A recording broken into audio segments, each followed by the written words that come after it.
Because we had decided to use this completely virtual environment approach, we figured it's an opportunity to take the best of the animation process and the best of motion capture and the best of live action. You combine those things, you can do something that nobody's done before. You could just walk well at everything else, and I was like, but how? That's not possible, but they made it possible. This is a virtual production workflow. We're trying to leverage the latest technologies that are available to us in lighting, rendering, and interactivity to enable a new set of tools to visualize shots that they would see on a live action set. What makes us able to make this movie now is the technology to have photoreal animal animation.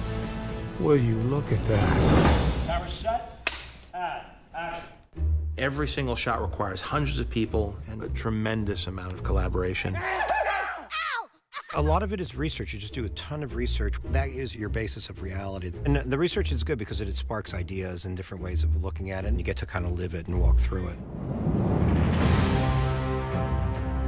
It's pretty much starting with the backbone or the basis of real life. The way it moves and looks and scrunches its face and the way it reacts to light. The only fantastical thing is that they actually speak. What do you think they're talking about? This idea of blending old and new technology, and then to see how they sew it all together. For me, it's magic.